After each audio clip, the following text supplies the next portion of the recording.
we are discussing absolute gravitational potential energy. इसका half portion जो था हम लोगों ने प्रीवियस लेक्चर में डिस्कस कर लिया था, जिसमें हमने देखा था कि अगर हम इन्फिनिटी को एज रेफरेंस पॉइंट कंसीडर कर लें तो ग्रेविटी के इफेक्ट के अंदर अंदर आप किसी भी पॉइंट पर अगर पोटेंशियल एनर्जी फाइंड करना चाहते हैं तो वो आप इस इन्फिनिटी से वहाँ तक की हाइट कंसीडर करेंगे और आप कहेंगे आपने जिस भी पॉइंट पर वो एनर्जी कंसीडर की वो एब्सोल्यूट ग्रेविटेशनल पोटेंशियल एनर्जी है।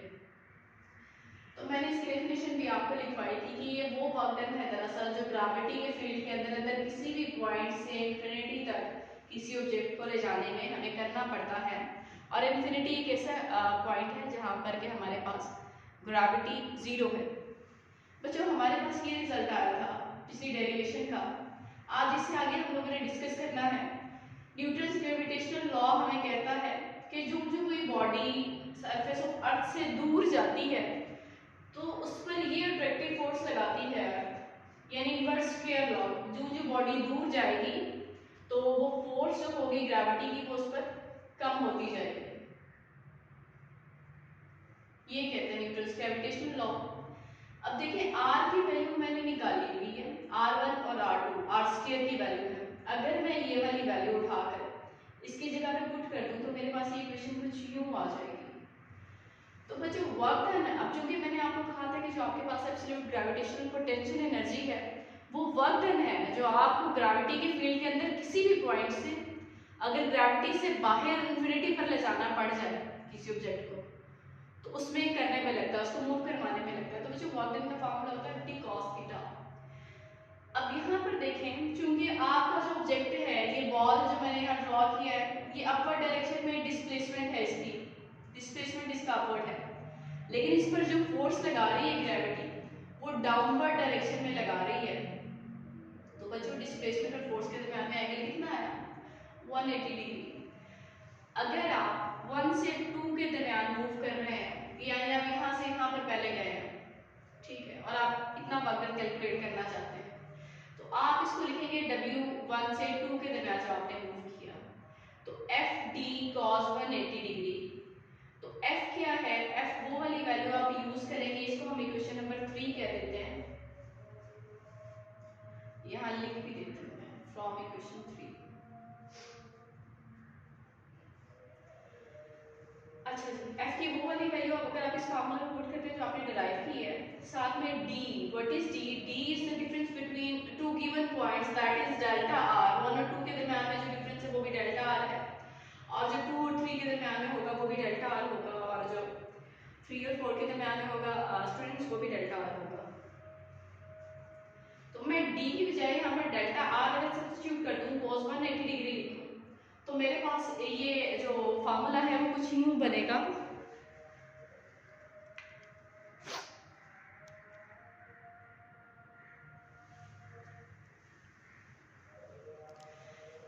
कि cos 180 डिग्री चूंकि -1 वैल्यू देता है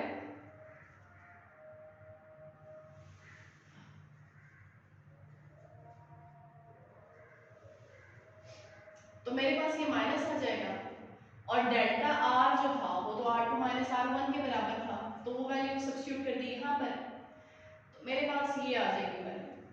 बच्चों ये जो R2 माइनस R1 है ये इसके ऊपर भी है, ये R1 R2 इसके R2 के नीचे भी है और R1 R2 R1 के नीचे भी है। तो मैं जरा रीअरेंज करके वाले उसको यूं लिख देती हूँ। अब देखिए यहाँ पर R2 R2 से कैंसिल आउट होगा और इस टर्म में R1 R1 को कैंसिल आउट करेगा तो you will left with only minus G M M 1 by R1 minus 1 by R2। बच्चों ये आपके पास वो वर्क डन है जो आपने पॉइंट 1 से पॉइंट 2 पर जब ऑब्जेक्ट को मूव करवा रहे थे तो आपको करना पड़ा। सिमिलरली अगर पॉइंट 2 से 3 पर आपको मूव करना पड़े तो आप इस फार्मूला को यूं लिख सकते हैं कि जैसे 1 से 2 पर किया तो यहाँ R1 आ गया और R2 और जब आप 2 से 3 के दरमियान मूव कर रहे हैं तो यहाँ आप R2 लिखेंगे और यहाँ R3 लिखेंगे। और जनरली अगर आप इस फार्मूला को लिखना चाहें लास्ट 2 पॉइंट्स के लिए यानी n-1 के लिए और n के लिए तो आप यहाँ पर Rn-1 लिखेंगे यानी पिछला पॉइंट और फिर से अगला पॉइंट यहाँ पर आप मूव कर रहे हैं तो आपके पास वर्क डन आ जाएगा।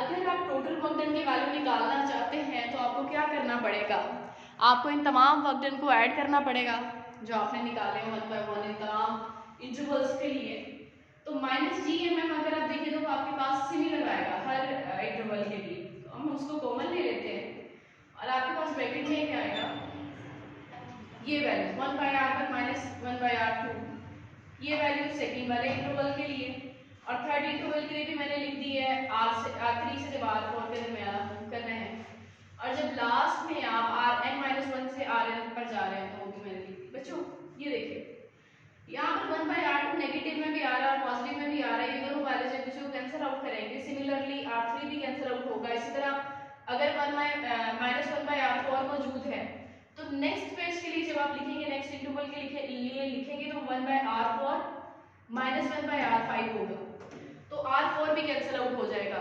आपके पास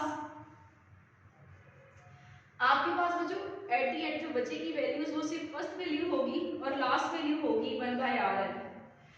इन वैल्यूज को अगर आप लिखें तो आपके पास वर्क डन ये आता है। अब rn जो आपके पास पॉइंट है, आपने उसको कंसीडर किया हुआ है, वो तो ग्रेविटी से बाहर है आपके पास, यानी इंफिनिटी पर है ये भी पॉइंट, और इंफिनिटी पर ग्रेविटी की वैल्यू 0 होती है, यानी कि वो काउंटेबल नहीं होती।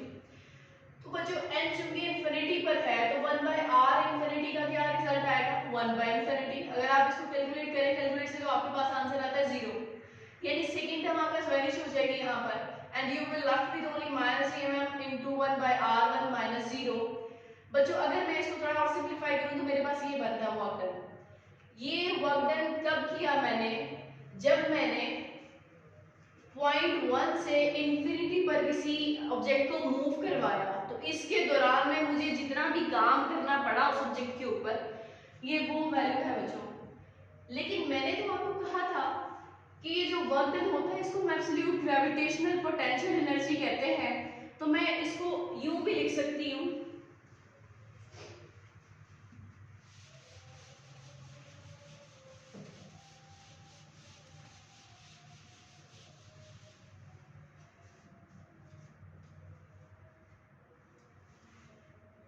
चूंकि वर्क डन हमारे पास ग्रेविटेशनल पोटेंशियल एनर्जी के बराबर है, तो I will write it as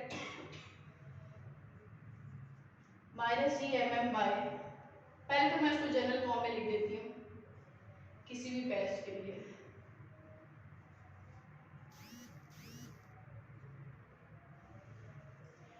यानी कि अगर आपको 2 से यहाँ पर किसी ऑब्जेक्ट को मूव करवाना पड़ा है इंफिनिटी पर, या 3 से इंफिनिटी पर मूव करवाना पड़ा, तो बच्चों ये वर्क डन आपके पास होगा r रिप्रेजेंट करेगा कि आप किस पॉइंट से मूव करवा रहे हैं, 1 से मूव करवा रहे हैं, 2 से मूव करवा रहे हैं या 3 से मूव करवा रहे हैं।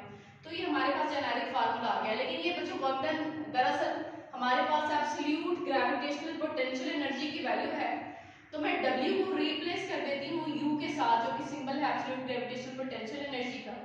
तो मैं इसको U लिखूंगी -gmm बाय r। और अगर यही वैल्यू आप सरफेस ऑफ अर्थ से, यानी अगर किसी ऑब्जेक्ट को आप सरफेस ऑफ अर्थ से मूव करवा रहे हैं इंफिनिटी पर, तो आप उस सूरत में अगर ग्रेविटेशनल पोटेंशियल एनर्जी फाइंड करवाना चाहते हैं तो उसका फार्मूला कुछ यूं होगा,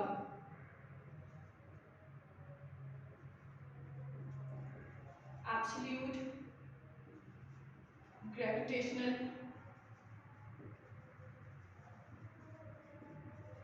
पोटेंशियल एनर्जी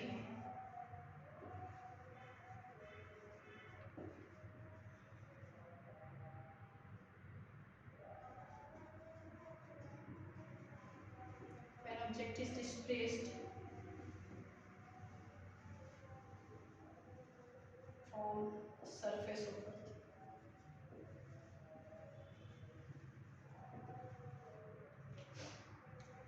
बच्चों आप उस सूरत में लिखेंगे UG is equal to -gmm, where capital M is the mass of the earth and small m is the mass of the object on which you are doing your experiment। और नीचे आएगा आपके पास capital R। What is capital R? This is actually the radius of Earth. ये देखिए मैंने आपको बताया ये रेडियस ऑफ अर्थ है, तो यहाँ पर जो आप R लेंगे वो कैपिटल R लेंगे, radius of earth. Class gravitational potential, absolute gravitational potential energy का जो टॉपिक है हमारे पास वो यहाँ पर कंप्लीट होता है। थोड़ी सी थ्योरेटिकल चीजें हैं जिसको हम लेटर ऑन डिस्कस करेंगे। आई होप आप लोग पूरी डेरिवेशन समझ में आ गई होगी और कंसेप्ट इसका समझ में आ गया होगा। अगर कोई चीज़ें क्लियर नहीं होती तो इंशाल्लाह ताला हम नेक्स्ट क्लास में देखेंगे।